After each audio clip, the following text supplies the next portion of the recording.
Hello friends, ఈరోజు Gujarati sweet మోహన్తాల్ sweet రెసిపీని sweet shop స్టైల్లో పర్ఫెక్ట్గా ఎలా ప్రిపేర్ చేసుకోవాలో చూపిస్తాను. ముందుగా ఒక చిన్న బౌల్ తీసుకొని 3 టీ స్పూన్ల దాకా పాలు, 2 టీ స్పూన్ల దాకా నెయ్యి కానీ ఆయిల్ కానీ వేసి బాగా కలిపి పక్కన పెట్టుకోండి. ఇప్పుడు పిండి కలుపుకోవడానికి వీలుగా ఉండే బౌల్ని తీసుకొని 1 కప్పు శనగపిండి, ముందుగా మిక్స్ చేసి పెట్టుకున్న పాలు కొంచెం కొంచెంగా పోసుకుంటూ కలుపుకోవాలి. 2 చేతులతో ఇలా రఫ్ చేస్తూ బాగా కలిపి మూత పెట్టి అర్ధగంట పాటు రెస్ట్ ఇవ్వండి. అర్ధగంట తర్వాత స్ట్రైనర్లో పోసి జల్లించుకోవాలి. పిండి పిండిలా కాకుండా రవ్వ రవ్వలా రావాలి. ఇలా వస్తేనే మోహన్తాల్ స్వీట్ పర్ఫెక్ట్గా వస్తుంది. చూడండి, ఈ విధంగా రవ్వ రవ్వలా ఉండాలి. ఇప్పుడు ఈ మిశ్రమాన్ని పక్కన పెట్టుకొని స్టవ్ ఆన్ చేసి ప్యాన్ పెట్టుకోండి. 1/2 కప్పు దాకా ఆయిల్ వేసి ముందుగా కలిపి పెట్టుకున్న శనగపిండి రవ్వని వేసి కలుపుతూ ఉండాలి. మంటని మీడియం టు హై ఫ్లేమ్లోకే పెట్టుకోవాలి. కుక్ చేసుకున్నంతసేపు కూడా కలుపుతూనే ఉండాలి. ఈ స్వీట్ని నెయ్యితో ప్రిపేర్ చేసుకుంటే ఫ్లేవర్, టెక్స్చర్, టేస్ట్ ఇంకా బాగుంటుంది. మీ దగ్గర నెయ్యి ఉంటే మాత్రం తప్పకుండా అదే యూజ్ చేయండి. అందరి ఇండ్లలో నెయ్యి ఉండదు కదండి, అందుకే రిఫైన్డ్ ఆయిల్తో చూపిస్తున్నాను. దీంతో కూడా పర్ఫెక్ట్గా వస్తుంది. కలుపుతూ ఉండగా 7-8 నిమిషాలకు ఇలా బబుల్స్లా ఫామ్ అయ్యి పొంగుతూ వస్తుంది. ఇలా బబుల్స్లా ఫామ్ అయ్యి గోల్డెన్ బ్రౌన్ కలర్లోకి చేంజ్ అవ్వాలి. లైట్గా కలర్ వస్తే సరిపోతుంది. ఆ తర్వాత 1/2 కప్పు పాలు కొంచెం కొంచెంగా పోస్తూ కలుపుకోవాలి.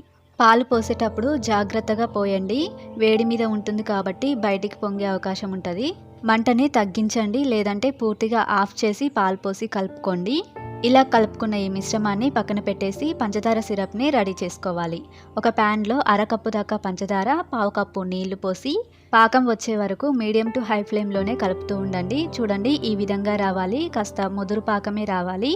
పాకం వచ్చిన తర్వాత స్టవ్ ఆఫ్ చేసి 1/2 టీ స్పూన్ జాజికాయ పౌడర్, 1/2 టీ స్పూన్ ఇలాచీ పౌడర్ వేసి బాగా కలుపుకోవాలి. నెక్స్ట్ ఇందులో కుంకుమ పువ్వు కూడా వేసుకోవచ్చు, నేనైతే వేయలేదు. ఇదే వేడి మీద ఈ పాకాన్ని శనగపిండి మిశ్రమంలో వేసి బాగా కలుపుకోవాలి. పాకం అంతా పూర్తిగా పీల్చుకునేంత వరకు కూడా కలుపుతూనే ఉండాలి. మీకు వేడి తగ్గినట్టుగా అనిపిస్తే మళ్ళీ స్టవ్ ఆన్ చేసి దగ్గర పడేంత వరకు కూడా కలుపుకోండి. ఇలా దగ్గర పడ్డ తర్వాత నెయ్యి రాసి పెట్టుకున్న ప్లేట్లోకి తీసుకోండి. నేను బటర్ పేపర్ వేసుకున్నాను. బటర్ పేపర్ లేకపోయినా పర్వాలేదు, ఈజీగా డిమోల్డ్ అవుతుంది. ఈవెన్గా స్ప్రెడ్ చేసిన తర్వాత ఒక 4-5 గంటల పాటు రెస్ట్ ఇస్తే బాగా సెట్ అవుతుంది. చూడండి, 5 అవర్స్ తర్వాత నేను చూపిస్తున్నాను ఎంత బాగా సెట్ అయిందో చూడండి. ఇప్పుడు ఈ స్వీట్ మీద నేను సిల్వర్ ఫాయిల్ వేశాను. ఆ తర్వాత నచ్చిన షేప్లో కట్ చేసుకోవడమే. పీసెస్లా కట్ చేసిన తర్వాత డ్రై నట్స్తో గార్నిష్ చేసుకోండి. బాదం, పిస్తా, జీడిపప్పు ఏదైనా సరే సన్నగా కట్ చేసి వీటి మీద వేసి గార్నిష్ చేసుకోండి. ఇక అంతే ఫ్రెండ్స్, రాఖీ పండుగ వచ్చేస్తుంది కదా. స్వీట్ షాప్స్కి వెళ్ళలేని వాళ్ళు, ఇంట్లోనే సొంతంగా స్వీట్ ప్రిపేర్ చేసి ఇవ్వాలనుకునే వాళ్ళు ఈ స్వీట్ని ట్రై చేయండి.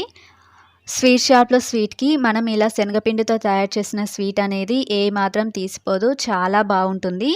ఇంట్లో వారందరికీ బాగా నచ్చుతుంది. తప్పకుండా ట్రై చేయండి. మీకు నచ్చినట్లయితే ఈ వీడియోని లైక్ చేసి సబ్స్క్రైబ్ చేసి రెగ్యులర్గా ఫాలో అవుతూ ఉండండి. ఇంతవరకు కూడా ఓపికగా చూసినందుకు థ్యాంక్ యూ వెరీ మచ్.